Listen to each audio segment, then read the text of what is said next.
¿Qué pasa, gente de YouTube? Me seguís en Twitch. Y hoy vamos a hablar de un tema interesante. Vamos a leer un pequeño librito, que es este, es cortito. Y es pequeñito también, ¿vale? No sé, como la palma de mi mano, más o menos, un poquito más grande. Eh, de Bob Black, que es un anarquista estadounidense, abogado. Y pues tiene varios textos que os he puesto ahí, pues he encontrado esta foto donde aparecen varios, pero nosotros nos vamos a centrar en el que tengo yo, vamos, la abolición del trabajo. Yo creo que os va a gustar y os va a interesar, porque de este tema no se habla mucho y se debería de hablar más. Ya lo he dicho siempre, eh, o nos ponemos las pilas o vamos a tener un paro estructural de casi la mitad de la población. Por lo tanto, tenemos que pensar en modelos de sociedad del futuro en el que el trabajo no sea necesario para vivir. Que es de lo que se trata bueno, en parte, el abolicionismo al trabajo. Y lo que vamos a hacer pues es leer, analizarlo y bueno, os traigo cositas interesantes, creo yo. Así que no sé.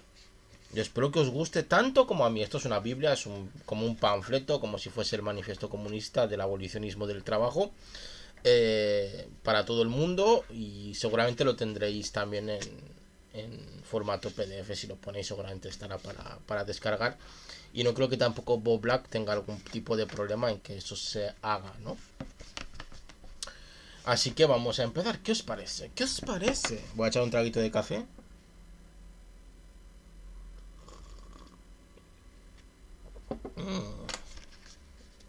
Café rico, rico. Tengo aquí bolígrafo para apuntar.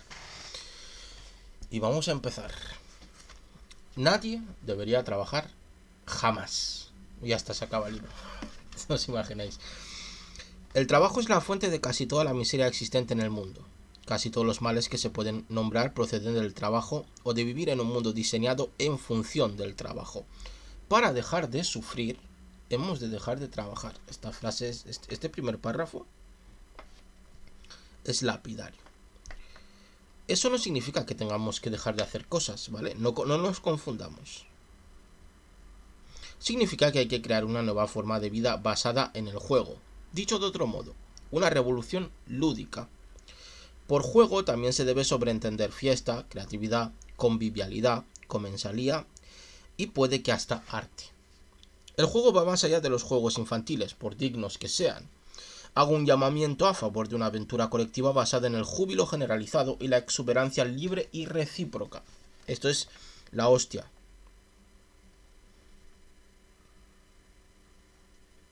Estoy subrayando, ¿eh? Es decir, lo que nos está diciendo aquí es que deberemos de crear sociedades de diversión, de juego, de júbilo, no sociedades basadas en una especie de cristianismo malentendido donde debemos sufrir para conseguir un fin mayor. ¿Por qué tendremos que sufrir? ¿Por qué tenemos que sufrir? ¿Por qué? El juego no es pasividad.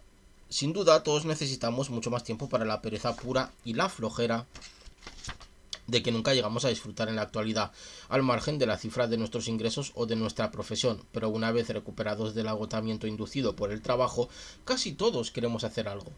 El oblomovismo y el estajanovismo son las dos caras de una misma moneda envilecida. Oblomov es nombre del personaje principal de la novela del mismo título de Iván Gonjarov, que retrata la vida indolente y estéril de un miembro de la nobleza rusa. En la Rusia stalinista de la década de 1930, el estajanovismo se utilizó como medio de exacerbar la competencia entre obreros para que superasen las normas de producción establecidas. ¿Vale? Es lo que pone en una nota a pie de página. La realidad existente es completamente incompatible con la vida lúdica, tanto peor para la realidad. El agujero gravitatorio que nos sorbe la poca vitalidad que aún distingue a la vida de la mera supervivencia. Curiosamente o no, todas las viejas ideologías son conservadoras porque creen en el trabajo. Esto es cierto. Toda ideología que crea en el trabajo es una ideología conservadora. Punto, no es revolucionaria. Algunas de ellas, como el marxismo y la mayoría de variedades del anarquismo, creen con toda pasión en el trabajo porque creen en muy poco más. La izquierda dice que hay que acabar con la discriminación en el empleo. Yo digo que hay que acabar con el empleo. Los conservadores son partidarios de leyes que garanticen el derecho al trabajo, siguiendo la estela del travieso yerno de Karl Marx, Paul Lafargue, yo me declaro partidario del derecho a la pereza. Los izquierdistas son partidarios del pleno empleo. Como los surrealistas, con la diferencia de que yo no lo digo en broma, yo soy partidario del pleno desempleo. Los trotskistas agitan a favor de la revolución permanente, yo agito a favor de la diversión permanente. Si es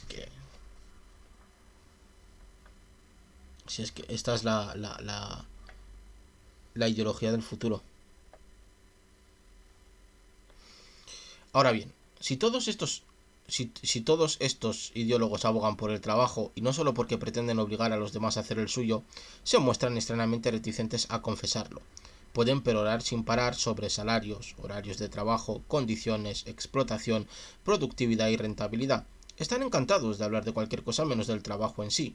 Estos expertos, que se proponen pensar en nuestro lugar, rara vez comparten sus conclusiones, pese a su enorme importancia para la vida de todo el mundo. Disputan quisquillosamente entre ellos en torno a los detalles. Aunque regateen sobre el precio, los sindicatos y la patronal están de acuerdo en que debemos vender nuestro tiempo y nuestras vidas a cambio de la supervivencia. Los marxistas creen que deberían mandar los burócratas. Los libertarios creen que deberían mandar los empresarios. Y a las feministas no les importa la forma que adopte la autoridad, siempre y cuando los jefes sean mujeres.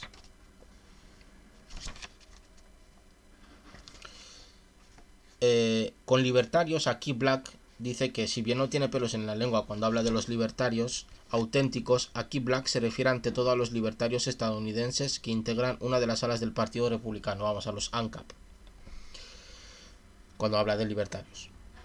Está claro que estos traficantes de ideologías discrepan seriamente entre sí acerca de cómo repartirse el botín del poder. Queda igualmente claro que ninguno de ellos tiene nada en contra del poder como tal y que todos quieren que sigamos trabajando. Vamos, que revolucionarios de pacotillas, ¿vale? Porque un revolucionario de verdad lo que quiere es destruir el poder, acabar con el poder de manera fulminante. Quizá os preguntéis si hablo en broma o en serio. Hablo a la vez en broma y en serio. Ser lúdico no equivale a hacer el ridículo. El juego no tiene por qué ser frívolo, aunque no quepa equiparar la frivolidad a la trivialidad. Es más, deberíamos tomarnos la frivolidad en serio más a menudo. Quiero que la vida sea un juego, pero un juego en el que haya mucho en juego. Quiero jugar para siempre jamás. La alternativa al trabajo no es la mera gandulería. Ser lúdico no es ser cualúdico, que es un juego de palabras. La droga que en inglés se denomina qualud corresponde en castellano a la metacualona. Ni puta idea de lo que es la metacualona. Por más que valore el placer del sopor, nunca será tan gratificante como cuando se lo alterna con otros placeres y pasatiempos. Tampoco estoy abogando a favor de esa válvula de escape sometida a la disciplina del reloj llamada ocio. Nada más lejos. El ocio es no trabajo en función del trabajo. Queda claro, ¿no? Es el tiempo que invertimos en recuperarnos del trabajo y en esfuerzos frenéticos pero desesperados por olvidarnos de él. Si es que lo está clavando, ¿eh? Mucha gente regresa de las vacaciones tan hecha polvo que les hace ilusión volver al trabajo para poder reponerse de ellas. La diferencia fundamental entre el trabajo y el ocio es esta. Por lo menos en el trabajo la alienación y la crispación se remuneran. Por lo menos en el trabajo te pagan, porque en el ocio no te pagan, sino que gastas dinero. Y al final el ocio cansa tanto como el trabajo. No estoy jugando a las definiciones con nadie. Cuando digo que quiero abolir el trabajo, eso es exactamente lo que quiero decir, pero quisiera precisarlo de manera no idiosincrásica. Mi definición mínima del trabajo es el trabajo forzado, es decir, la producción obligatoria. ¿Vale? Nos está definiendo aquí qué es para el trabajo. Ambos aspectos son fundamentales. El trabajo es producción impuesta por medios económicos o políticos, ya sea mediante la zanahoria o el palo. La zanahoria no es más que el palo por otros medios. Ahora bien, no toda creación es trabajo. Nunca se trabaja como fin en sí, sino en función de algún producto o beneficio que el trabajador, o caso más habitual, otra persona, obtiene de él. Eso es necesariamente el trabajo. Definirlo es despreciarlo. Ahora bien, el trabajo suele ser todavía peor de lo que se desprende de su definición. La dinámica de la dominación, que le es intrínseca, tiende a complicarse con el tiempo. En las sociedades avanzadas infestadas de trabajo, comprendidas ahí todas las sociedades industriales, ya sean capitalistas o comunistas, el trabajo adquiere invariablemente otras connotaciones que acentúan su nocividad.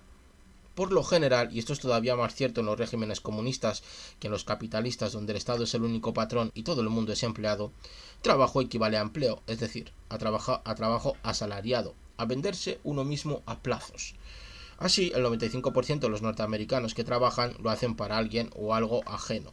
En la URSS, en Cuba, en Yugoslavia o en cualquier otro modelo alternativo que pueda aducirse, la cifra correspondiente se aproxima al 100%.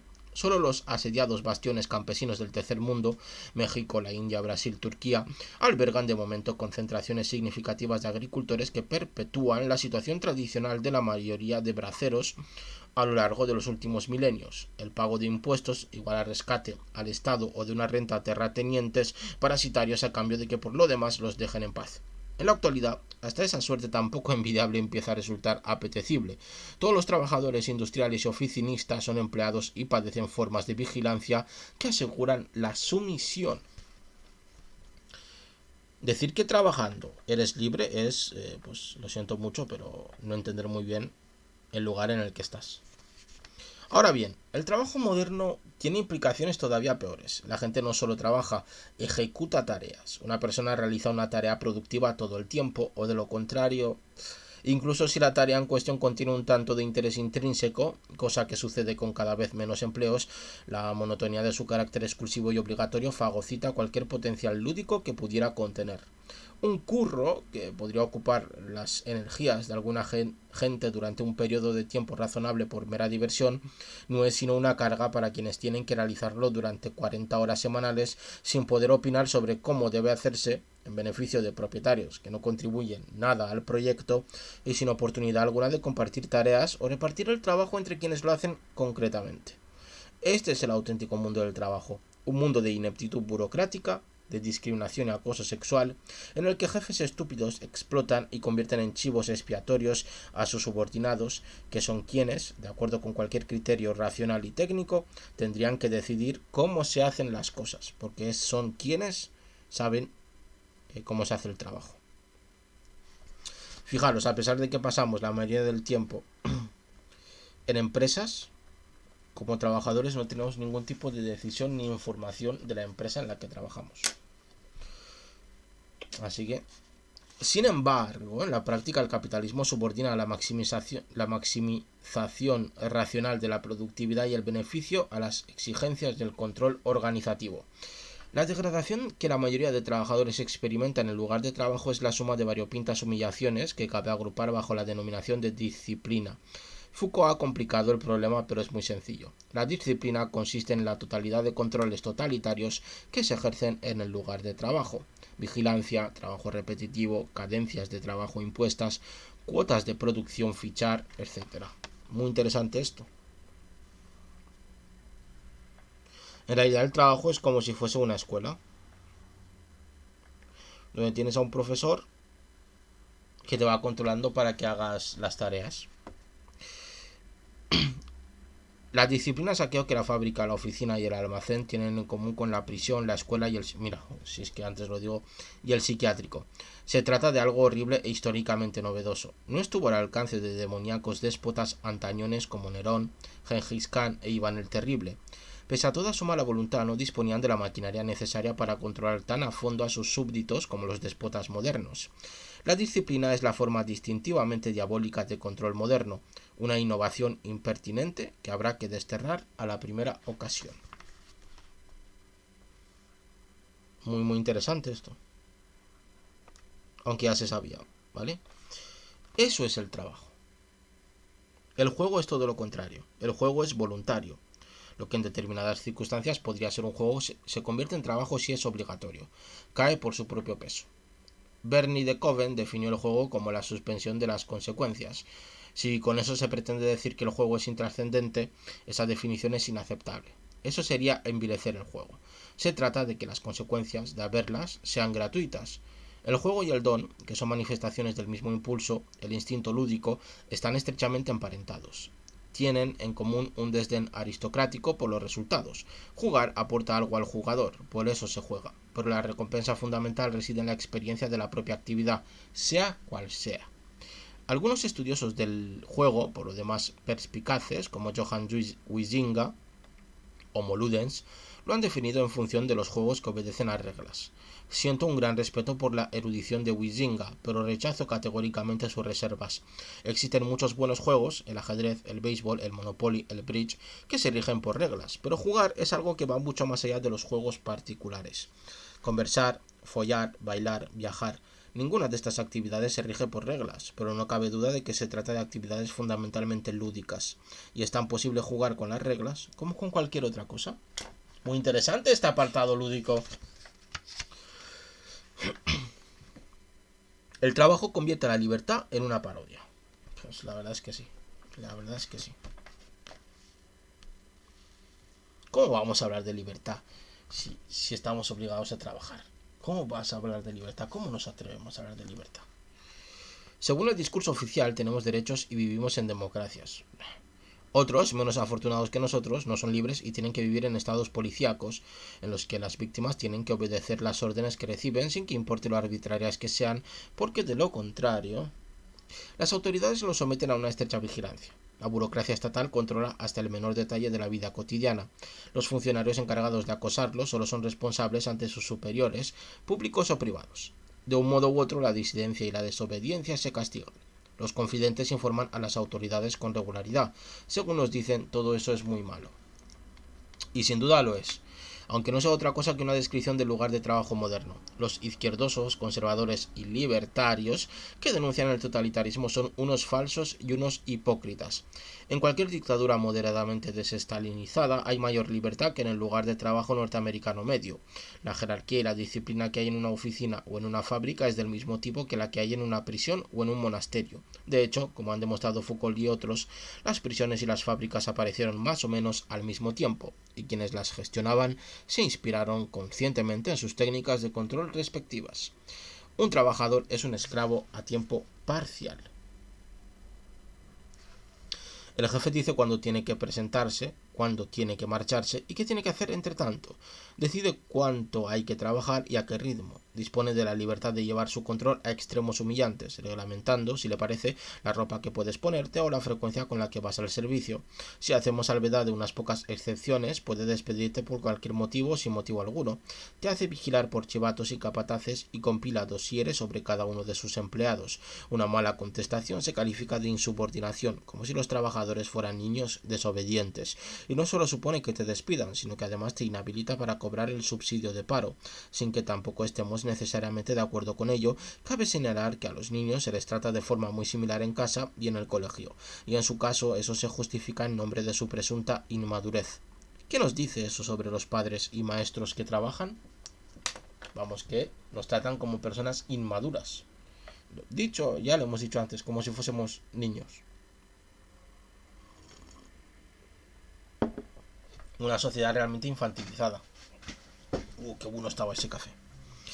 El degradante sistema de dominación que acabo de describir gobierna más de la mitad de las horas de vigilia de la mayoría de las mujeres y de la inmensa mayoría de los hombres durante la mayor parte de las décadas que abarca su existencia.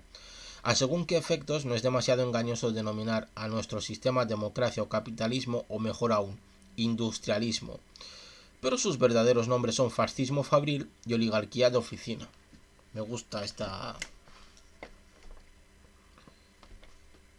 definiciones.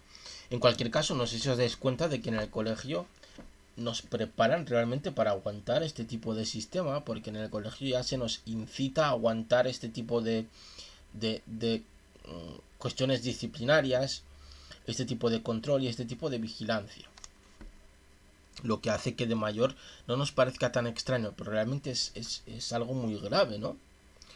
Quien quiera que diga que esta gente es libre miente o es estúpido. Somos lo que hacemos. Si hacemos un trabajo aburrido, estúpido y monótono, lo más probable es que acabemos siendo aburridos, estúpidos y monótonos. El trabajo explica mucho mejor el creciente cretinismo que nos rodea que mecanismos de idiotización tan relevantes como la televisión y la enseñanza. Las gentes cuya vida transcurre sometida a un control inflexible, entregada al trabajo en cuanto terminan los estudios y encorsetados por la familia al principio y por la residencia de ancianos al final, está habituada a la jerarquía y se encuentran psicológicamente esclavizadas. Su autonomía está tan atrofiada que el miedo a la libertad se encuentra entre sus pocas fobias no desprovistas de fundamento.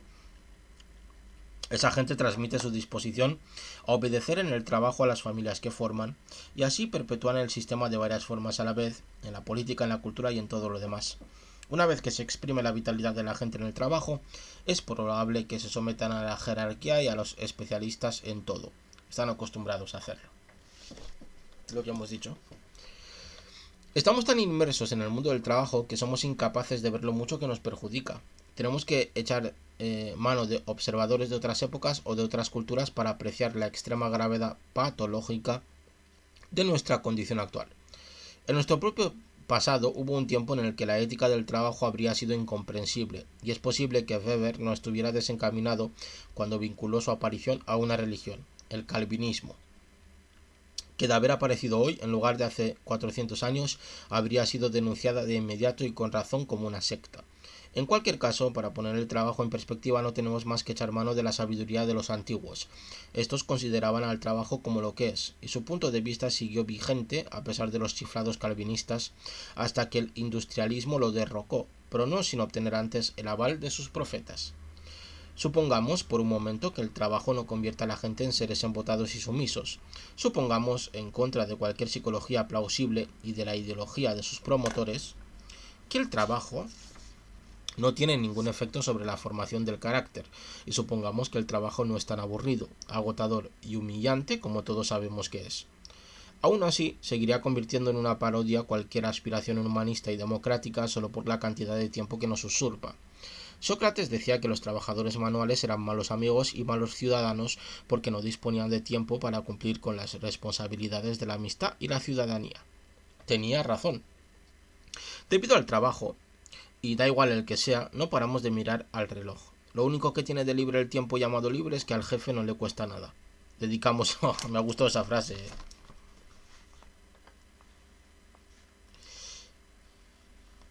Además el trabajo condiciona, si os dais cuenta, el trabajo condiciona todo nuestro horario. Porque se imposa el trabajo lo que hacemos en nuestra vida. Por ejemplo, nos levantamos por la mañana porque trabajamos, si no desayunamos porque trabajamos, nuestras comidas están en función del trabajo, no es natural tener las comidas reglamentadas, lo natural es comer cuando hay hambre, no sé si os dais cuenta de esto, ¿vale? Me refiero a lo biológico, es comer cuando uno tiene hambre, no comer a las 2 y luego a las 8 y desayunar a las 7 de la mañana y hacer una comida en medio que se llama almuerzo. Eso es una reglamentación en base al trabajo. Dedicamos y además es una reglamentación para darnos energías para seguir trabajando. Dedicamos la mayor parte del tiempo libre a prepararnos para trabajar, ir a trabajar, regresar de trabajar y reponernos de trabajar. Tiempo libre es un eufemismo que designa esa facultad especial que tiene el factor de producción denominado trabajo y que consiste no solo en trasladarse a sí mismo y a sus expensas desde la vivienda al lugar de trabajo, sino en asumir además la responsabilidad principal por su mantenimiento y reparación. Eso no lo hacen el carbón y el acero, y los tornos y las máquinas de escribir tampoco. Los trabajadores sí. No es de extrañar que en una de las películas de gángsteres que rodó Edward G. Robinson exclamase: «Trabajar es de Panolis». Tanto Platón como Jenofonte atribuyen a Sócrates, y evidentemente comparten claramente con él, una conciencia de los efectos nocivos del trabajo sobre el trabajador como ciudadano y como ser humano. Heródoto identificó el desprecio por el trabajo como una de las virtudes de los griegos clásicos en el cenit de su cultura, por aportar un solo ejemplo romano. Cicerón dijo que quien entrega su trabajo a cambio de dinero se vende a sí mismo y se sitúa entre las filas de los esclavos. Hoy en día tanta franqueza escasea, pero los portavoces de las sociedades primitivas contemporáneas, a las que tendemos a mirar por encima del hombro, han iluminado a los antropólogos occidentales. Los Kapauku de Irian Jaya Occidental, según Pospisil, tienen nombres, ¿no? Tienen una concepción del equilibrio existencial y en consecuencia solo trabajan un día sí y otro no, y dedican el día de reposo a recuperarse de la pérdida de vigor y salud. Nuestros antepasados, en fecha tan tardía como el siglo XVIII, cuando ya habían recorrido gran parte del camino que habría de desembocar en nuestro actual predicamento, al menos eran conscientes de aquello que nosotros hemos olvidado, el en vez de la industrialización. Su ardiente devoción por el lunes santo, que impuso en la práctica la semana laboral de 5 días entre 150 y 200 años antes de su consagración legal, Traía locos a los primeros propietarios fabriles. Costó mucho tiempo someterlos a la tiranía de la campana antepasada de la máquina de fichar. Es más, durante una o dos generaciones hubo que sustituir a los varones adultos por mujeres acostumbradas a obedecer y por niños, más fácilmente moldeables para hacerles encajar con las necesidades industriales. Hasta los campesinos explotados del antiguo régimen arrebataban un tiempo considerable al trabajo que les imponían los terratenientes. Según Lafargue, una cuarta parte del calendario de los campesinos franceses estaba dedicada a los domingos y las fiestas, y las cifras correspondientes a las aldeas de la Rusia zarista, que difícilmente puede considerarse como una sociedad progresista, descritas por Chayanov, también dan fe de que los campesinos dedicaban una cuarta o quinta parte de sus días al reposo. Con nuestros controles de productividad es evidente que llevamos un gran retraso con respecto a estas sociedades arcaicas. Si pudieran vernos, los mujiks explotados se preguntarían por qué ninguno de nosotros se molesta si quieren trabajar. También nosotros deberíamos preguntárnoslo. Para captar toda la magnitud de nuestro deterioro, pensemos en la situación de la humanidad primitiva cuando sin gobierno ni propiedad vagábamos por el mundo en calidad de cazadores-recolectores. Hobbes supuso que en aquel entonces la vida era desagradable, brutal y breve. Otros conjeturaron que la existencia se reducía a una lucha desesperada y continua por sobrevivir, una guerra librada contra una naturaleza cruel en la que la muerte y el desastre aguardaban a los desafortunados o a todo aquel que no estuviese a la altura del desafío que suponía la lucha por la existencia. En realidad, todo eso era una mera proyección del miedo al desmoronamiento de la autoridad gubernamental en comunidades no acostumbradas a prescindir de ella, como la Inglaterra de Hobbes durante la Guerra Civil. Los compatriotas de este ya se habían topado con formas alternativas de sociedad que mostraban otros modos de vida, sobre todo en Norteamérica, pero ya entonces estas eran demasiado ajenas a su experiencia para que pudieran comprenderlas. Las clases inferiores, más próximas a la condición de los indios, las comprendieron mejor y a menudo se sintieron atraídas por ellas. A lo largo del siglo XVII, los colonos ingleses desertaban y se unían a las tribus indias, o cuando eran capturados durante las guerras se negaban a regresar. Pero los indios jamás desertaban para unirse a las colonias blancas, más de lo que los alemanes escalaban el muro de Berlín desde el oeste para pedir asilo en el sector oriental. Vamos, que los indios no se pasaban al bando blanco. Porque eso de trabajar lo veían un tanto extraño, cosa que es cierta.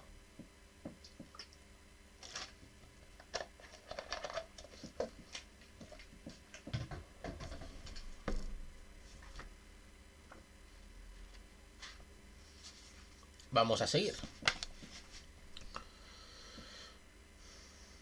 La versión supervivencia de los más aptos del darwinismo a lo Thomas Huxley constituía una mejor exposición de las condiciones económicas de la Inglaterra victoriana que de un enfoque científico de la selección natural, como demostró el anarquista Kropotkin en su libro El apoyo mutuo, un factor en la evolución. Kropotkin era científico, geógrafo, por más señas, y tuvo amplias ocasiones involuntarias de realizar trabajos de campo mientras estuvo exiliado en Siberia. Sabía de lo que hablaba. Como la mayoría de teorías sociales y políticas, el relato de Hobbes y sus sucesores era en realidad una autobiografía más o menos inconsciente. El antropólogo Marshall Sahlins, al examinar los datos de los que disponemos sobre los cazadores-recolectores contemporáneos, hizo saltar por los aires el mito hobbesiano en un artículo titulado La sociedad opulenta primitiva, recogido en Economía de la Edad de Piedra. Los cazadores-recolectores trabajaban mucho menos que nosotros y cuesta distinguir su trabajo de lo que nosotros consideraríamos juegos. La conclusión de Sahlins fue que los cazadores y recolectores trabajan menos que nosotros y en lugar de ser una labor continua, la búsqueda de alimentos es intermitente, el ocio es abundante y se duerme más per cápita durante el día que en cualquier otro estado de sociedad. Los cazadores-recolectores trabajaban una media de 4 horas diarias. Eso suponiendo que trabajasen en absoluto. Su labor, tal como la veríamos nosotros, era un trabajo cualificado que ponía a contribución sus capacidades físicas e intelectuales, pues como indica Sahlins, el trabajo no cualificado a gran escala es imposible, salvo en la sociedad industrial. Así pues, esa labor satisfacía la definición que dio del juego Friedrich Schiller. como única ocasión en la que el hombre realiza de manera total su humanidad, dando rienda suelta a ambas vertientes de su naturaleza dual, el pensamiento y el sentimiento. Así lo expresó: el animal trabaja cuando carece de algo y juega cuando rebosa de energía. Una versión moderna y sospechosamente desarrollista de esta definición es la contraposición establecida por Abraham Maslow entre la motivación por carencia o por crecimiento. En materia de producción, el juego y la libertad van de la mano. Hasta Marx, que a despecho de sus buenas intenciones pertenece al panteón productivista, observó que el reino de la libertad solo empieza ahí donde termina el trabajo impuesto por la necesidad y por la coacción de los fines externos. Nunca logró llamar del todo a tan feliz circunstancia por su nombre, a saber, la abolición del trabajo. Al fin y al cabo, estar a favor del obrero y en contra del trabajo es bastante incongruente. Pero nosotros sí podemos. El deseo de retroceder o de avanzar hacia una vida sin trabajo figura de forma expresa en todos los tratados de historia social o cultural serios sobre la Europa preindustrial, entre los que cabe citar England in Transition de M. Dorothy George y Popular Culture in Early Modern Europe de Peter Burke. También resulta pertinente el ensayo de Daniel Bell, Work and its Discontents. El primer texto, creo, en referirse a la revuelta contra el trabajo, con esas mismas palabras, y que de haber sido comprendido habría supuesto un importante correctivo para la autocomplacencia habitualmente asociada con el volumen en el que apareció, El fin de las ideologías. Ni sus detractores ni sus fans han reparado en que la tesis del fin de la ideología de Bell no anunciaba el fin de la insatisfacción social, sino el comienzo de una fase nueva e inexplorada de la misma que no iba a estar conformada ni constreñida por la ideología. Fue Seymour Lipset y no Bell quien proclamó en El hombre político, en torno a esa misma época, que los problemas fundamentales de la revolución industrial están resueltos, solo unos años antes de que la insatisfacción post o metaindustrial de los estudiantes universitarios le obligara a abandonar Berkeley para refugiarse en la relativa y temporal tranquilidad de Harvard. Como señala Bell en La riqueza de las naciones, y pese a su gran entusiasmo por el mercado y la división del trabajo, Adam Smith prestó mayor atención al lado miserable del trabajo y fue más sincero al respecto que Ayn Rand, los economistas de Chicago o cualquiera de sus epígonos modernos. Ayn Rand, por si no lo sabéis, es el seudónimo de Alisa Zinovievna Rosenbaum, autora estadounidense de origen ruso conocida por sus bestsellers El manantial y La rebelión de Atlas, así como por haber creado un sistema filosófico que bautizó con el nombre de objetivismo, y por ser una defensora a ultranza del egoísmo racional, del individualismo y del capitalismo de libre mercado. Como dijo Smith, el entendimiento de la mayoría de hombres está necesariamente moldeado por sus ocupaciones habituales. El hombre que pasa su vida realizando algunas operaciones simples carece de cualquier ocasión de ejercer su entendimiento. Suele volverse tan estúpido e ignorante como le es posible a un ser humano. He aquí, en pocas y contundentes palabras, mi crítica del trabajo. Bell, que escribió su libro en 1956 durante la era dorada de la imbecilidad eisenhoweriana y la autocomplacencia estadounidense, identificó el malestar desorganizado e inorganizable característico de la década de 1970 en adelante. Ese malestar del que ninguna tendencia política ha podido sacar partido, el que identificó el informe del Departamento de Salud, Educación y Bienestar titulado El trabajo en América, el que no puede ser explotado y cuya existencia, por tanto, se finge ignorar. Ese problema no es otro que la revuelta contra el trabajo. No figura en ninguno de los textos de los economistas neoliberales, Milton Friedman, Murray Rothbard, Richard Posner, porque para ellos, como solía decirse en Star Trek, no computa, ¿vale? Bueno, cualquier teórico de la serpiente es bastante idiota, ¿vale? Los ANCAP, pues bueno, viven en un mundo de rosa, paralelo, además. Si estas objeciones, animadas por el amor a la libertad, no logran persuadir a los humanistas con inclinaciones utilitaristas o incluso paternalistas, existen otras que no pueden dejarles indiferentes. El trabajo es perjudicial para la salud. Es más, el trabajo es asesinato en masa o genocidio. ¡Bravo!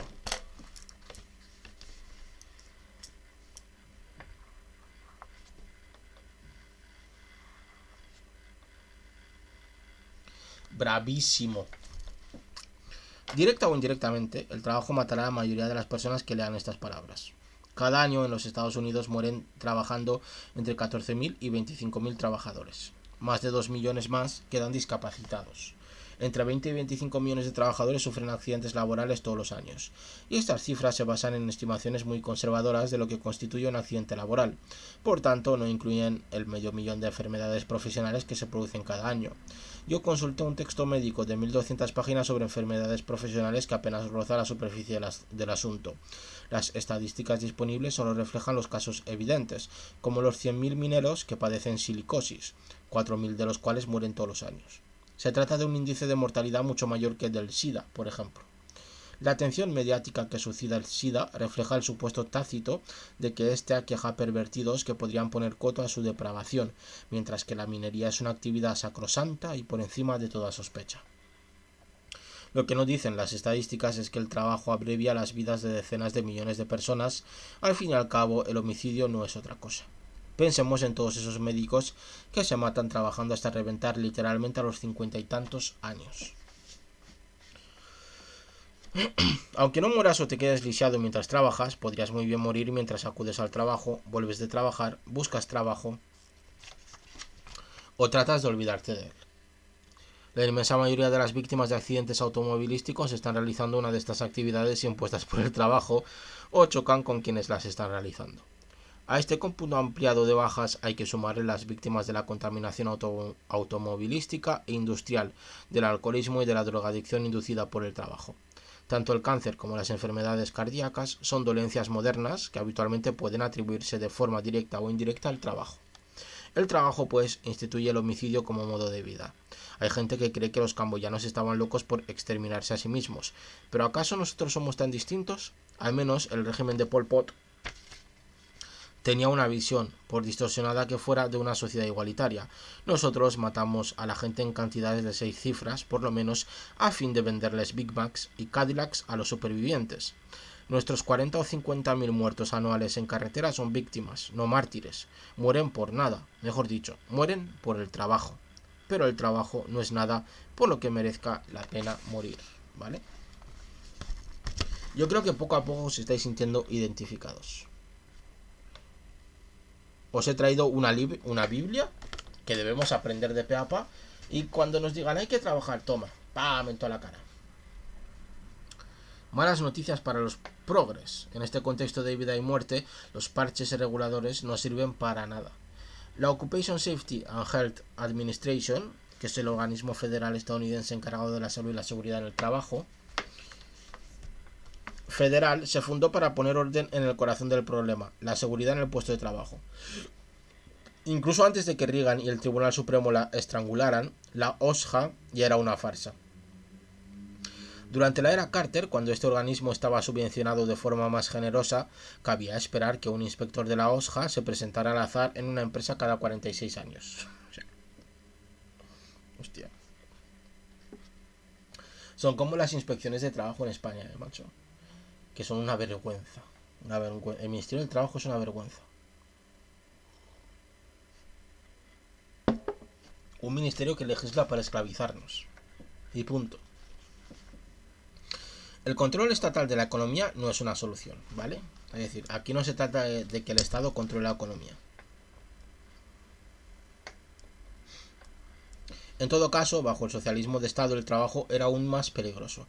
Miles de trabajadores rusos murieron o sufrieron accidentes laborales durante la construcción del metro de Moscú. Circulan relatos sobre 3 desastres nucleares soviéticos silenciados que hacen que, en comparación, Times Beach y 3 Mile Island parezcan simulacros escolares de ataques aéreos. Por otra parte, la desregulación, que está de moda en la actualidad, no ayudará y seguramente será más perjudicial aún. Así que tampoco desregular sirve de algo.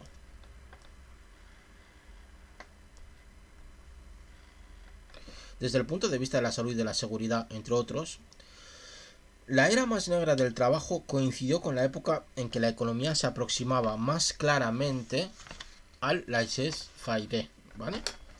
Historiadores como Eugene Genovese han argumentado convincentemente que la suerte de los asalariados fabriles europeos y de los estados del norte de Estados Unidos era aún menos envidiable que la de los esclavos de las plantaciones sureñas, como sostuvieron insistentemente los apologistas de la esclavitud antes de la Guerra de Secesión. No parece que ninguna reorganización de las relaciones entre empresarios y burócratas vaya a suponer grandes diferencias en el ámbito de la producción. Recordemos que cuando llegó la industrialización, que es a lo que se refiere él, no estaba regulada. No había regulación, que es lo que creen los ANCAP y los neoliberales y los libertarians, estos republicanos. El trabajo no estaba regulado. En la industria en la Inglaterra esta donde se trabajaba más de 14 horas, donde se cobraba poco, donde trabajaban niños, eso no estaba regulado. Entonces cuando no regulas, ¿vale? Pasa eso, punto, no hay discusión alguna, y ya está. No parece que ninguna reorganización de las relaciones entre empresarios y burócratas vaya a suponer grandes diferencias en el ámbito de la producción. Hasta el cumplimiento concienzudo de las vagas normas que en teoría tendría que hacer cumplir la OSJA seguramente provocaría la parálisis de la economía. Es decir, que realmente cumplir, y pasa lo mismo aquí, cumplir todas las reglas escrupulosamente del Ministerio de Trabajo de España paralizaría la producción y la economía. Y da la impresión de que los responsables son conscientes de ello, ya que ni siquiera intentan adoptar medidas contra la mayoría de empresas infractoras. Lo que he dicho hasta ahora no debería de resultar polémico.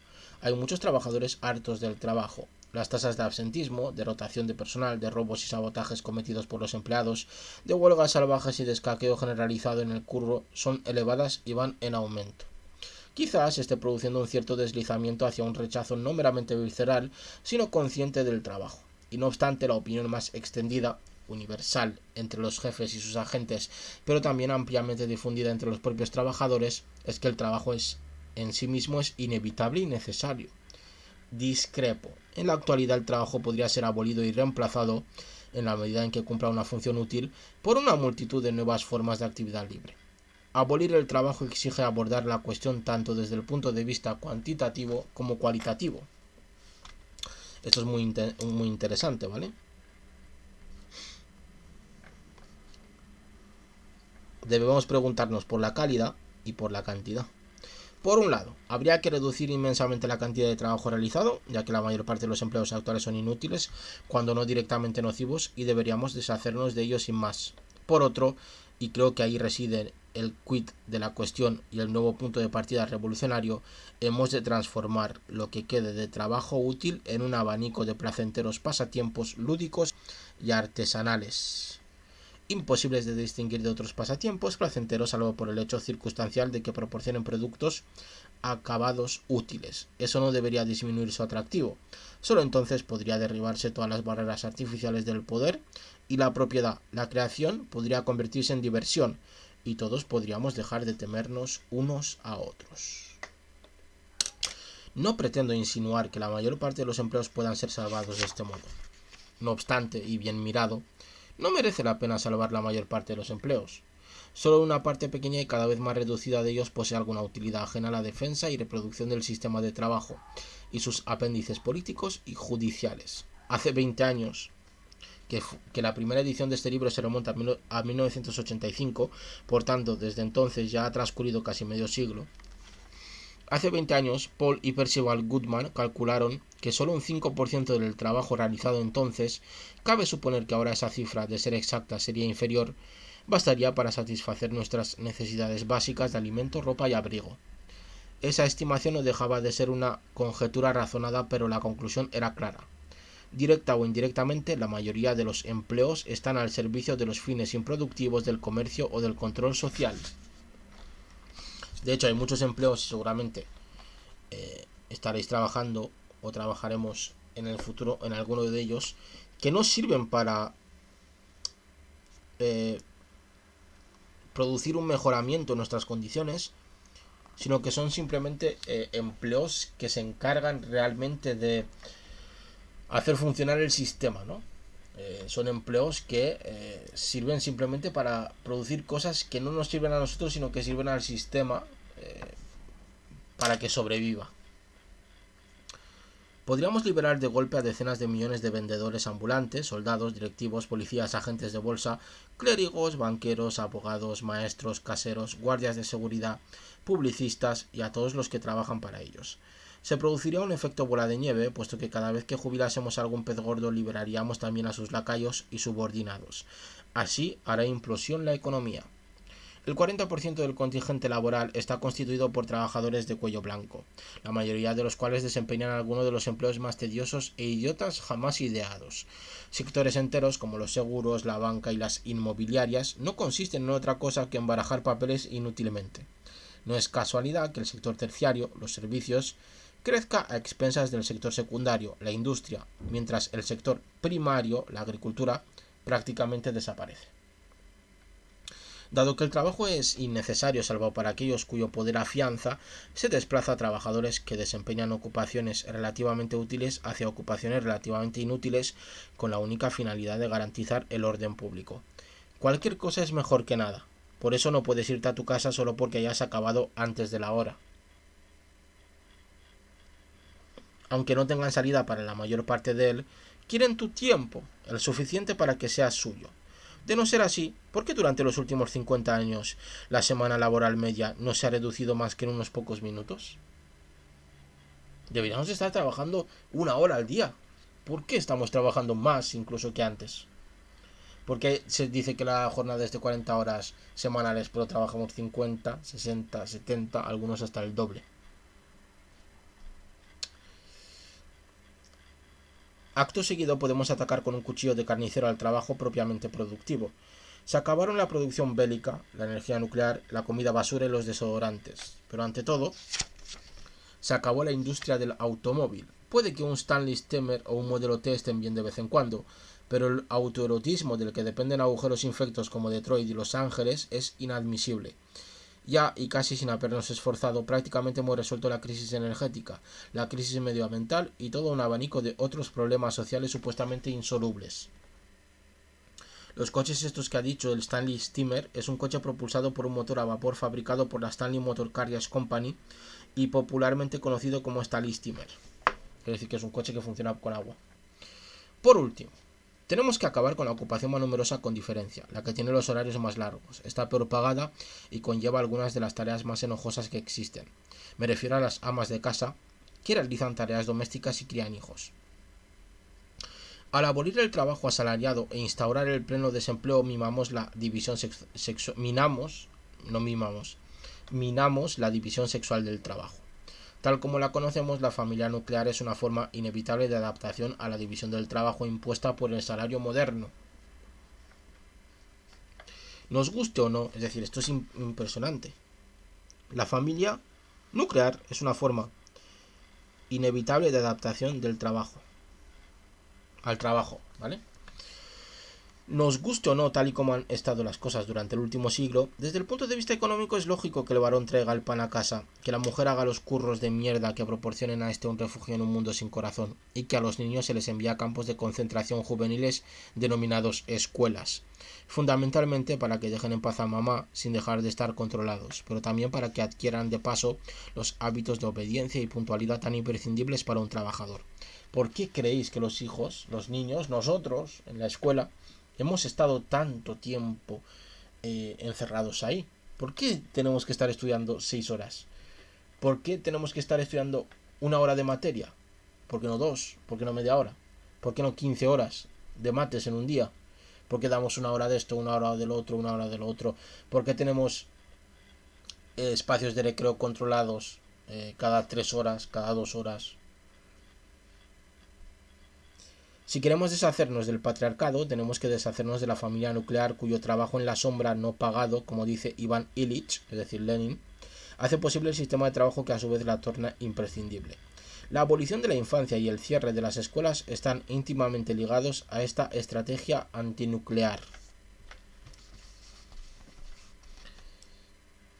Hay que cerrar las escuelas, ese infierno infecto. En este país hay más estudiantes a tiempo completo que trabajadores a tiempo completo. Necesitamos a los niños en calidad de educadores, no en calidad de alumnos. Tienen mucho que aportar a la revolución lúdica, porque se les da mejor jugar que a los adultos. Los adultos y los niños no son idénticos, pero la interdependencia les permitirá encontrarse en pie de igualdad. Solo el juego puede colmar el abismo generacional. Porque no sé si os dais cuenta de que nosotros en la sociedad estamos como separados, no nos juntamos, no hay cosas para niños con adultos y con gente mayor, sino que la gente mayor hace sus cosas, nosotros los adultos hacemos nuestras cosas y los niños tienen sus propios espacios, ¿vale? Solo hay adultos con niños en espacios familiares donde puedan convivir los dos, pero realmente no hay un sitio donde juguemos todos juntos. No sé si me explico. Entonces, claro, se rompe generacionalmente la sociedad. Está dividida por generaciones porque no hay espacios intergeneracionales donde nos podamos encontrar y hacer cosas juntos. Aún no he mencionado siquiera la posibilidad de reducir drásticamente el poco trabajo que quede mediante la automatización y cibernetización.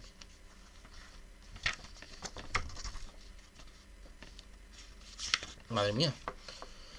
Científicos, ingenieros y técnicos liberados de ocuparse de la investigación militar y la obsolescencia planificada se lo pasarían pipa ideando medios de eliminar la fatiga, el tello y el peligro asociados a actividades como la minería. Sin duda encontrarán otros proyectos con los que entretenerse, quizá pongan en pie omniabarcantes sistemas de comunicación multimedia o funden colonias espaciales, quién sabe. Personalmente no soy en modo alguno un fanático de los aparatitos y no querría vivir en un paraíso donde todo funcionara pulsando botones. No quiero robots esclavos que lo hagan todo, quiero hacer cosas yo. Creo que la tecnología ahorradora de trabajo tiene su lugar, pero creo que es un lugar modesto. El balance histórico y prehistórico no es alentador. Cuando la tecnología productiva pasó de la caza-recolección a la agricultura y luego a la industria, las habilidades y la autonomía humana disminuyeron y el trabajo aumentó. Cosa un tanto paradójica. Cuanta más tecnología tenemos, parece que necesitamos trabajar más. Y eso se produce porque en las sociedades donde consideramos el trabajo como una parte central, nosotros nos dedicamos constantemente a competir con las máquinas. Las máquinas siempre van a trabajar mejor y más que nosotros. Cuando deberíamos de dejar que ellas trabajen, aquí estoy en desacuerdo con él, dejar que ellas trabajen y nosotros dedicarnos al juego, a lo lúdico, en vez de estar compitiendo con ellas por puestos de trabajo. La evolución posterior del industrialismo ha intensificado lo que Henry Bregman denominó la degradación del trabajo. Los observadores inteligentes siempre han sido conscientes de ello. John Stuart Mill dijo que todos los inventos destinados a ahorrar trabajo jamás ahorraron ni un minuto de trabajo. Karl Marx dijo que podría escribirse toda una historia de los inventos realizados desde 1830 para acá, cuya única finalidad era la de proporcionar armas al capital contra las revueltas de la clase trabajadora. Además, los tecnófilos entusiastas, Saint-Simon, Comte, Lenin, Skinner, siempre han sido descaradamente autoritarios, o lo que es lo mismo, tecnócratas. Deberíamos mostrarnos particularmente escépticos ante las promesas de los místicos de la informática. Ellos no paran de trabajar, así que lo más probable es que si se salieran con la suya, los demás también acabaríamos haciéndolo. Eso sí, si proponen alguna contribución concreta más subordinada a los deseos humanos que las últimas innovaciones en tecnología apunta, escuchémosles. Lo que de verdad me gustaría es ver el trabajo convertido en juego. Un primer paso sería desprenderse de las nociones de empleo y ocupación profesional. Incluso aquellas actividades que ya poseen cierto contenido lúdico lo pierden en su mayor parte cuando quedan reducidas a empleos que ciertas personas, y solo ellas, están forzadas a desempeñar excluyendo a todas las demás. No es extraño que los labradores se fatiguen en el campo mientras sus amos, rodeados de aire acondicionado, vuelven a casa todos los fines de semana para ocuparse de las tareas del jardín.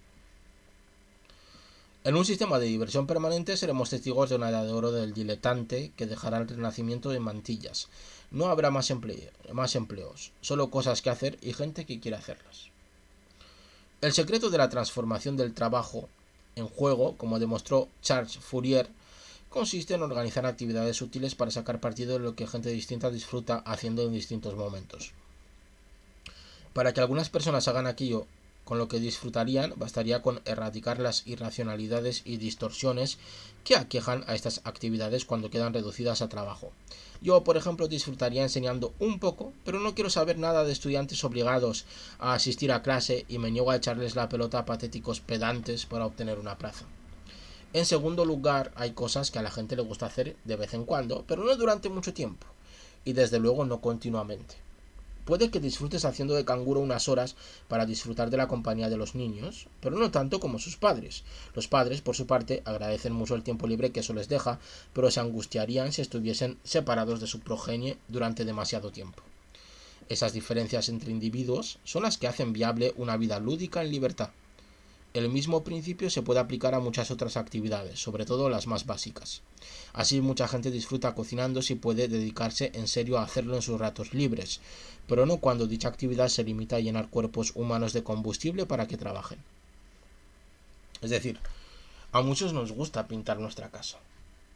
Nos parece divertido incluso, a pesar de que cansa, pero no te gustaría trabajar de pintor, ¿no? A muchos les gusta reformar su propia casa, hacer bricolaje en su casa, jardinería, pero no te gustaría trabajar de eso. A eso se refiere con esto. En tercer lugar, y a igualdad de los demás factores, se puede disfrutar, al menos durante un rato, de ciertas actividades que resultan insatisfactorias cuando se realizan en solitario, en un entorno desagradable o a las órdenes de un jefe cambiando estas circunstancias. Es probable que eso sea válido, hasta cierto punto, para toda clase de trabajos. La gente saca todo el partido que puede a su ingenio, que de otro modo se echaría a perder, para convertir en juegos las tareas menos atractivas y más pesadas. Las actividades que gustan a algunas personas no siempre gustan a los demás, pero en potencia al menos todo el mundo tiene intereses variados e interés en la variedad. Como reza el refrán, hay que probarlo todo al menos una vez. Fourier era un maestro consumado a la hora de especular sobre cómo podrían emplearse las inclinaciones más aberrantes y perversas en una sociedad postcivilizada, que él bautizó con el nombre de armonía. Pensaba que el emperador Nerón no se habría torcido si de niño le hubiesen permitido gratificar su gusto por el derramamiento de sangre trabajando en un matadero. A los niños pequeños a los que les gusta especialmente revolcarse entre la porquería, podría organizárseles en pequeñas hordas para limpiar retretes y vaciar la basura, y condecorar con medallas a los que destaquen. No estoy abogando por estos ejemplos concretos, sino por el principio subyacente, que para mí tiene todo el sentido del mundo como condición de una transformación revolucionaria global. Tengamos presente que no tenemos por qué aceptar el trabajo actual tal y como es y hacerlo encajar con las personas adecuadas, algunas de las cuales sin duda tendrían que estar muy pervertidas. Si la tecnología desempeña un papel en todo esto, no sería tanto para automatizar el trabajo hasta hacerlo desaparecer como para abrir nuevos dominios en los que recrearnos. Hasta cierto punto quizá queramos volver a la artesanía, desenlace que William Morris consideró como una de las consecuencias probables y deseables de la revolución comunista. El arte dejaría de estar en manos de los snobs y los coleccionistas, sería abolido como actividad especializada al servicio de un público de élite, y sus cualidades estéticas y creativas regresarían a la vida integral de la que el trabajo la robó. Da que pensar que en su tiempo las urnas griegas sobre las que escribimos odas y que exhibimos en las vitrinas de los museos se utilizarán para almacenar aceite de oliva. Dudo mucho de que la posteridad, caso de haberla, vaya a ser tan benévola con nuestras baratijas. Lo fundamental es entender que en el mundo del trabajo el progreso no existe. En todo caso, sería al revés. Espero que esto quede claro. Lo fundamental es entender que en el mundo del trabajo el progreso no existe. No deberíamos vacilar en sustraerle al pasado lo que nos pueda ofrecer. Los antiguos no pierden nada y nosotros salimos ganando. Reinventar la vida cotidiana significa rebasar los límites de nuestros mapas. Existen, es cierto, más propuestas sugerentes de lo que sospecha la mayoría de la gente. Además de Fourier y Morris, e incluso alguna que otra pista aquí y allá en Marx, disponemos de los escritos de Kropotkin, que tenemos aquí, por cierto, leído La conquista del pan, y leeremos más textos suyos, pero tenéis también en el canal de YouTube entera La conquista del pan de Kropotkin. De los sindicalistas revolucionarios, Patou y Puget, de los anarcocomunistas de antaño, Bergman y de hoy, Bookchin. El Comunitas de los hermanos Goodman es ejemplar, porque muestra qué formas se siguen de determinadas funciones fines. Y también se pueden sacar algo de los heraldos, a menudo oscuros, de la tecnología alternativa convivial, como Schumacher y sobre todo Illich, una vez desconectadas sus máquinas de niebla. los situacionistas, tal y como nos lo presenta el Tratado del Saber Vivir de Beinheim, y la antología de la Internacional Situacionista. En el mundo anglófono, la Internacional Situacionista fue dada a conocer en buena medida y de forma casi exclusiva durante mucho tiempo a través de la antología publicada por Gen Knapp en 1981. Vale, esto es una nota a pie de página. Son tan implacablemente lúcidos que resultan estimulantes, pese a que nunca cuadrasen del todo la defensa del poder de los consejos obreros con la abolición del trabajo. Ahora bien, más vale esa incongruencia que cualquiera de las versiones existentes del izquierdismo, cuyos devotos parecen ser los últimos campeones del trabajo, pues sin trabajo no habría trabajadores, y sin trabajadores, ¿a quién podrían organizar? Hay que huir de los progres y de las izquierdas obreras. Así que en gran medida los abolicionistas solo podrán contar consigo mismos. Nadie puede predecir qué consecuencias tendría el desencadenamiento del poder creador sofocado por el trabajo. Podría suceder cualquier cosa. La tediosa oposición retórica entre la libertad y la necesidad, con su regusto teológico, se resolverá en la práctica en cuanto la producción de valores de uso vaya de la mano del consumo de deliciosas actividades lúdicas. La vida se convertirá en juego, o más bien en una multitud de juegos, pero no como ahora en un juego de suma y sigue. El paradigma del juego productivo es un encuentro sexual óptimo. Cada uno de los partícipes potencia los placeres del otro. Nadie está pendiente del marcador y todo el mundo gana. Cuanto más se da, más se recibe. En la vida lúdica, lo mejor de la sexualidad impregnará lo mejor de la vida cotidiana. El juego generalizado desemboca en la erotización de la existencia, y a su vez la sexualidad podrá volverse más lúdica, así como menos urgente y desesperada. Vivimos en mundos donde el sexo es como una especie de droga, no como un juego. Tenemos canciones que no paran de hablar de sexo, series donde el sexo está arriba y abajo todo el rato, parece que están haciendo sexo sin parar. Es como una droga.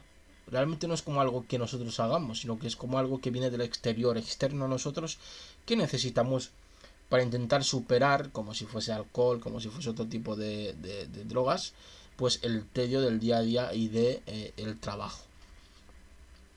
Si jugamos bien nuestras cartas, todos podemos obtener de la vida más de lo que pusimos en ella, pero solo si jugamos para siempre, jamás.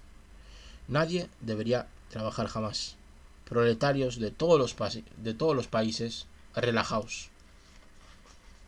Y así termina este maravilloso manifiesto contra el trabajo. Ahora hay un apéndice a modo de epílogo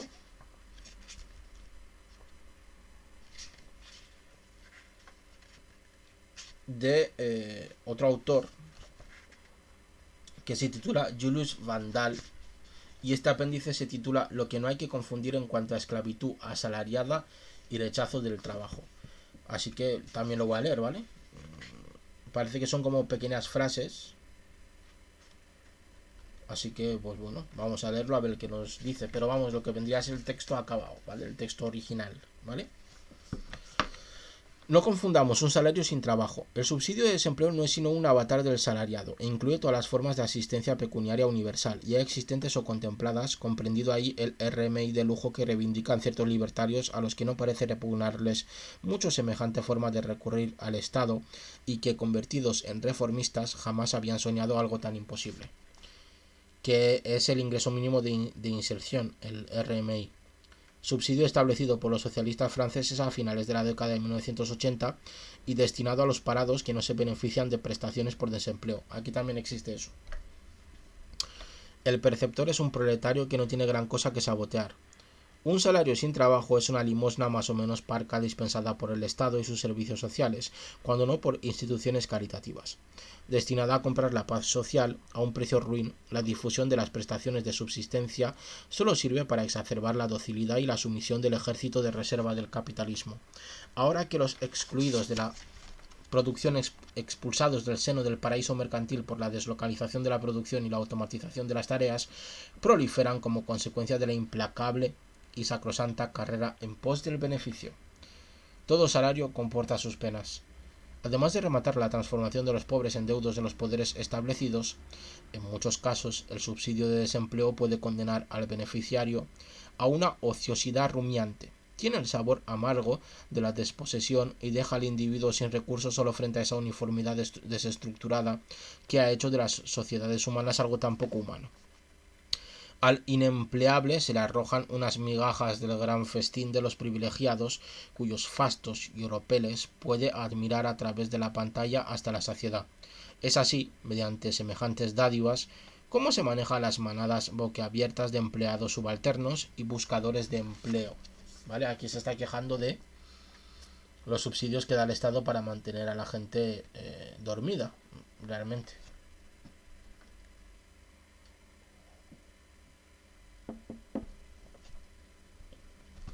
Mientras exista el dinero, jamás habrá suficiente para todos. ¿Qué os parece? Por definición, ese salario sin trabajo no puede existir sino en una sociedad estrechamente controlada por el Estado, que acuña moneda, y sometida al mundo de la empresa, que maneja dinero. En dicha sociedad, el dinero es a la vez el principal vínculo entre los individuos y lo que los enfrenta a todos entre sí. El culto triunfante de la mercancía alienta todos los egoísmos y justifica todas las mezquindades, y exalta el desprecio suicida de la vida y la renuncia a toda dignidad a despecho de todas las gesticulaciones ecológicas y éticas del comercio y de la propaganda estatal. En tales condiciones, el montante de las prestaciones de subsistencia depende en gran medida tanto de las fluctuaciones de la tasa de beneficios como de las veleidades reguladoras de los dispensadores del maná. Alegando la crisis perpetua, estos tienen plena libertad para no conceder dichas prestaciones, sino a aquellos indigentes que demuestren su sumisión mediante toda suerte de bajezas.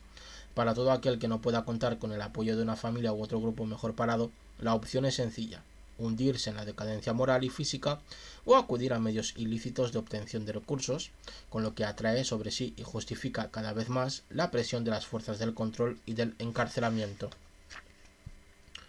Con un mundo sin dinero, en un mundo liberado del asfixiante abrazo de la economía, la creación de riqueza será la obra de grupos de afinidad de todas las dimensiones regidos por los principios, simples o refinados, de la asociación heterogénea y constituidos en redes planetarias que trascenderán las barreras lingüísticas y étnicas como mejor les plazca. Cuando los corderos rabiosos se hayan zampado a sus pastores. Por espinoso y escandaloso que resulte, es indudable que el desmantelamiento del sistema que nos tritura es menos inviable que los nebulosos proyectos de salariado universal, y tampoco cabe duda que la sociedad resultante sería incomparablemente más fecunda y evolutiva. Su fundamento reside en lo que nos ha legado de sólido y grato las comunidades antiguas: la ayuda mutua, el desinterés y la armonía con la naturaleza. Por poco que los dominados refunfuñen ante su inmolación y salgan de su resignación, esa conmoción podría producirse en respuesta a las penurias y las calamidades ecológicas que amenazan con transformar la civilización de la mercancía en un campo de ruinas dominado por la barbarie. Echar un traguito de agua. Son como pequeños apartados que hablan de diferentes cositas. Son interesantes también.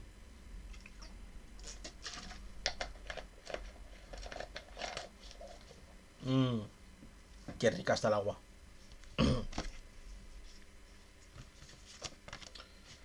Dejaremos de estar doblegados bajo el peso del curro. En un mundo sin dinero y sin propiedad privada ni estatal, la esclavitud asalariada será suplantada por una actividad humana autónoma orientada hacia el juego y la comunidad. El amargo recuerdo de las humillaciones del salariado, no menos que la imprescindible vigilancia de los emancipados, impedirá que reaparezca. Comerciar con los frutos del esfuerzo y de la imaginación será tan intolerable como inviable. El reparto sustituirá al intercambio y el don al comercio. La riqueza, nacida del buen hacer y del saber estar, dejará de medirse y brotará de la intensidad de los momentos vividos. En ese mundo sin hipermáquinas ni megaestructuras, en el que toda tecnología engendrada por la búsqueda del poder y de la rentabilidad estará proscrita, la actividad humana no conocerá otro límite que el respeto absoluto por el medio ambiente compartido por toda la humanidad, pues la naturaleza será universalmente reconocida como la verdadera comunidad de las comunidades. El gran juego de la disparidad de pasiones. En una sociedad liberada de las jerarquías económicas y desembarazada de la división social, la variedad de reglas de juego consentidas por la adhesión de los individuos a distintos grupos de afinidad aliviará a los seres humanos de la iniquidad y la brutalidad de las leyes penales, que solo sirven para someter y doblegar a los pobres. El carrerismo y los rencores recalentados que llevan aparejados, extirpados por fin, dejarán de trabar el desarrollo cualitativo de cada cual. En un mundo curado de la paranoia social no habrá que temer ninguna monótona armonía universal, ni tampoco ningún enojoso fin de la historia. Será un baile incesante de pasiones intrépidas y de conflictos no rentables. La fuerza, el saber y la astucia ya no servirán para someter y explotar, sino para prodigar y crear. No confundamos un esclavo sin amo. El corolario del tiempo de trabajo, que apenas se distingue del tiempo de búsqueda de empleo, es el tiempo de ocio y de consumo, ocupado por un estupor y una fatiga que prolonga e intensifican la sumisión. Ese tiempo, modelado de cabo a rabo por el comercio, se cuenta y se parcela, se vende y se compra, se repite y se vuelve a repetir, y a cada día que pasa, su discurrir lento y uniforme nos aplasta un poco más. Pasotismo y sumisión. A falta de mejor opción, hemos traducido los términos de argot francés glandeur y glandage por pasote y pasotismo, aunque conviene hacer notar que evocan muy de cerca a nuestro muy hispano rascarse los huevos, ¿vale? Es lo que pone en una nota a pie de página. En grandes dosis, el pasotismo, el rechazo del trabajo que se limita a no colaborar con la marcha de los negocios, engancha al individuo a una inactividad mórbida vivida como negación pasiva de las obligaciones sociales. Semejante pérdida de contacto con la realidad, no menos que la aceptación complaciente del yugo del salariado, desemboca con frecuencia en gravísimos trastornos mentales y toxicomanías, ¿vale? Con tal de escapar tanto a las angustias de la hiperpasividad como a los tormentos de la hiperproductividad, otros parias, muchas veces apenas menos embrionarios, buscan consuelo en ineptas actividades de ocio que van del exotismo con diversas tarifas al hedonismo estandarizado. Otros, sin duda más generosos pero no por ello menos limitados, van dando tumbos de secta en secta, afiliándose a absurdas creencias de las que acostumbran a ser más víctimas que beneficiarios. Sin embargo, y entre tantos prototipos de miseria posmoderna, la figura del pasota, ahora ya muy extendida con su sucedáneo de distancia y sus mediocres placeres, se ha convertido en el paradigma más acabado del consumidor espectador atomizado, que no se siente engañado por nada, pero que se sabe resignado a todo. Los grandes ladrones mandan ahorcar a los pequeños. El apáñatelas como puedas, individual, permite a cada cual huir de las coacciones del salariado en la medida de sus posibilidades. Considerado desde ese punto de vista, sigue siendo una de las condiciones del mantenimiento permanente de una rebeldía tenaz en los márgenes de este mundo. No obstante, cuando dicha forma de subsistencia se ciñe a su propia lógica, a su arte exclusivo, sigue inscrita, a veces de forma todavía más implacable, en la guerra de todos contra todos, y calca sus rasgos de las conductas egoístas que priman en la economía de mercado y que son consustanciales a ella. No trabajéis jamás en vuestras desilusiones. En la práctica, el romanticismo antitrabajo que se alimenta del rechazo del aburrimiento asalariado es un lujo reservado a rentistas y depredadores, a histriones y gorrones, personajes todos ellos que desempeñan brillantemente su papel en el orden actual del mundo. En los tiempos que corren, mitificar el rechazo del trabajo forma parte integral del conformismo moderno, transformado en la mezcolanza, muy edulcorada, de todos los anticonformismos de antaño. La moral debilitante del trabajo, tan arraigada y a la vez tan mitificada, no puede ser criticada de verdad si no es organizándose para exigir e imponer la actividad humana autónoma.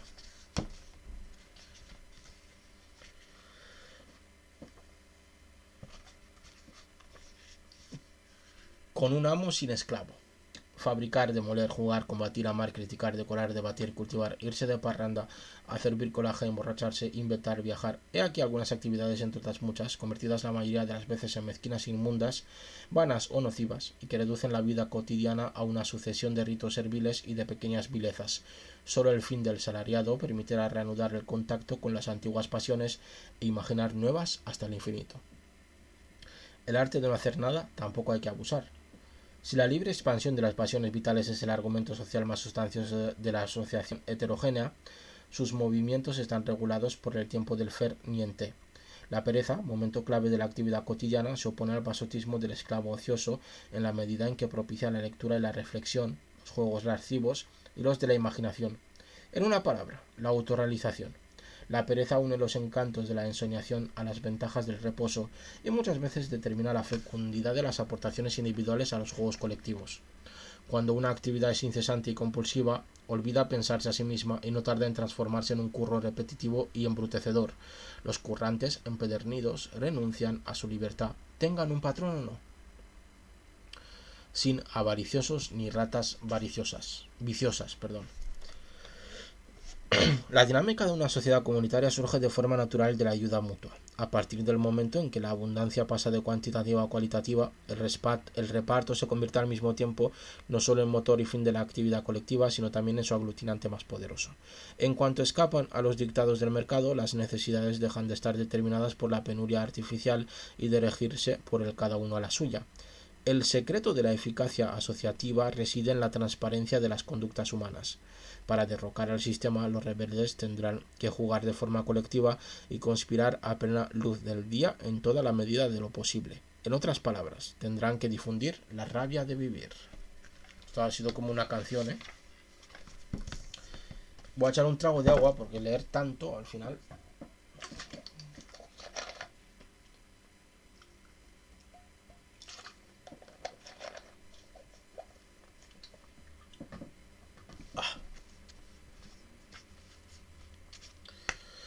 Feliz aquel que, comunista, ha causado grandes estragos.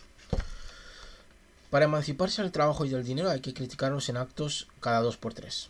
Es lo que sucede en las luchas colectivas, siempre y cuando escapen al control de los burócratas y los politicastros. Es entonces cuando se esbozan comunidades factibles. Nada más favorable a los encuentros que las situaciones persistentes de interrupción del trabajo, los grandes movimientos colectivos que doblegan de vez en cuando la arrogancia de los poderosos y quebrantan las certezas de los resignados. Ahora bien, atención. En esos momentos en los que lo habitual bascula hacia lo aventurado y la acción toma la delantera al discurso, la razón práctica se enfrenta a menudo a ideologías prefabricadas y ambiciones personales aferradas a ellas que sacan partido de los automatismos de la servidumbre voluntaria. Para desbaratar las artimañas de los aspirantes a caciques, los contestatarios tendrán que aprender a conjugar autonomía y coordinación, espontaneidad y estrategia, rabia y solidaridad. No confundamos la cibernización total. Al ritmo al que se dirige hacia la robotización total, la producción podría dejarse casi completamente en manos de máquinas controladas por otras máquinas. No hay técnicas neutras. Los procedimientos de fabricación y las máquinas impuestas a los seres humanos a partir de la revolución industrial fueron perfeccionados y difundidos para permitir la máxima explotación del trabajo y el dominio de la mercancía sobre la vida cotidiana. El capitalismo está encarnado en dichas técnicas que son portadoras de su proyección de avasallamiento. El progreso técnico contribuye a crear de modo incesante necesidades artificiales carentes de otro motor que la avidez y de otro contenido fundamental que una vacuidad insoportable. Además, la innovación técnica, orientada exclusivamente hacia la rentabilidad, configura un modo de pensar que refleja la racionalidad puramente cuantitativa del mercado. Corrompida por el comercio, la ciencia, nacida de una exaltación del espíritu, ha acabado por envilecer. Esto es muy interesante. Los científicos son realmente esclavos del capital, porque realmente dependen de él. Las técnicas alienantes sirven ante todo para extender esa monótona racionalización a todos los momentos de la existencia y hasta el último rincón del planeta. El paso de la automatización a la robotización de las actividades productivas anuncia la robotización de los propios seres humanos, reducidos al papel nada envidiable de engranajes o de residuos y colocados completamente a merced del Estado y de la empresa. ¿Cómo no ver que esta mutación ya está en marcha? Este funesto plan amenaza con despojar al ser humano de toda autonomía y de toda dignidad en el mismo momento en que el mantenimiento y el control de los sistemas robotizados escapan cada vez más al control de las capacidades humanas. Emancipado de las fatigas del trabajo, pero al precio de una sumisión absoluta y de la deformidad física y mental, el hombre no será el amo de las máquinas sino su esclavo apático, y solo valdrá para consumir y contemplar antes de que se decrete su condición caduca y superflua y acabe en el museo, junto al iguanodonte, en el preciso momento en que la lógica de la sustitución del ser humano haya llegado al paroxismo. Atención, una utopía puede ocultar otra. Las técnicas y dispositivos vigentes en el dominio altamente estratégico de la comunicación presagian ese reino de la cibernética llevado al extremo. La multiplicación de prótesis electrónicas, teléfonos móviles, ordenadores portátiles y dentro de nada implantes cerebrales pretende ante todo estimular los intercambios mercantiles, pero también aumentar la dependencia de los recursos humanos del sistema. La invasión de los hogares por la telemática y la sobredosis de telecomunicación, alabadas como una profusión más o menos libertaria de redes autónomas, suponen ante todo una iconolatría moderna y un descerebramiento generalizado que aspira a poner todo lo viviente al alcance del ojo del amo y situarlo bajo la ubicua vigilancia de todos los poderes. Casi todos los avances tecnológicos, si no todos, van dedicados a que nosotros consumamos sin parar realmente. Con la emancipación de la técnica, para que las aventuras de la humanidad no lleguen a su fin, lo que nos hace falta no es volver a épocas más oscuras, sino un vuelco en la selección de los conocimientos. Dado que dichos conocimientos constituyen el legado de las llagas de la industrialización a ultranza, una humanidad emancipada tendría que ingeniárselas para destruirlos y reconstruirlos a fin de crear condiciones propicias para que surja una sociedad multilateral en la que el conocimiento esté al servicio exclusivo de la comunidad. Nada de oxígeno para los enemigos del oxígeno. Una sociedad emancipada tendrá que enviar al desguace al grueso de la hiperabundante quincallería capitalista, empezando por las máquinas más nocivas y más perjudiciales para la vida y la libertad de los seres humanos asociados en calidad de iguales. Por ejemplo, los peligrosos experimentos de los mercenarios de laboratorio que tontean con el átomo, las partículas y los genes se impedirán por todos los medios. También se desmantelarán las centrales nucleares y la producción industrial de armamentos, los dispositivos de control informático de las poblaciones y el hábitat carcelario en el que se encierran a los pobres para aislarlos. Todas las técnicas cuya aplicación y desarrollo derivan de la primacía del dinero sobre la vida o de los imperativos del mantenimiento capitalista del orden caerán en desuso, lo que abrirá nuevos horizontes a la ciencia, que se volverá forzosamente más saludable para lo viviente, en cuanto deje de estar enfeudada a la voluntad de poder de los gobiernos o a la inefable voracidad de los mercados financieros. Que comience la fiesta.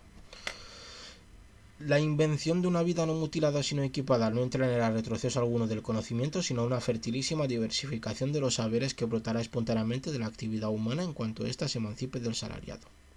Habida cuenta de la magnitud de los estragos causados y de la complejidad y peligrosidad de los equipamientos indeseables, en sí mismo ese gran desmantelamiento requerirá conocimientos y creatividad. Cuando la humanidad se reconcilie con la naturaleza, el buen hacer y el consumo de alimentos sanos y sabrosos dejarán de ser lujos para convertirse en las bases elementales de la puesta en común. La supresión de las especializaciones ampliará las ideas y desatará las imaginaciones, y no obstante, la sagacidad de los inventores será tan admirada que estos no buscarán sino favorecer los placeres de todos dentro del respeto por una naturaleza cada vez mejor documentada por la sed de conocimiento. De una producción a pequeña escala, razonada y apasionada a la vez, nacerán nuevos modos de difusión y puesta en práctica de una riqueza emancipada de la abstracción monetaria, fundada en el don y el contacto directo.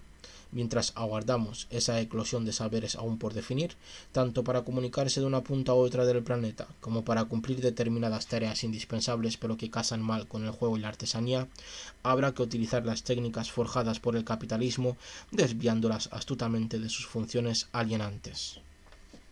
Y con esto hemos acabado este maravilloso libro de la abolición del trabajo. Espectacular y realmente interesante. No tengo más que decir. Espero que os haya gustado, espero que os haya parecido de interés y espero que os haya iniciado un poquito en este mundo de la abolición del trabajo. Muchas gracias por haberme acompañado, como siempre. Y recordaros que me tenéis en todas estas redes sociales. Nos vemos en siguientes directos. Os mando como siempre millones de besos, millones de abrazos y que sepáis que el directo se acaba.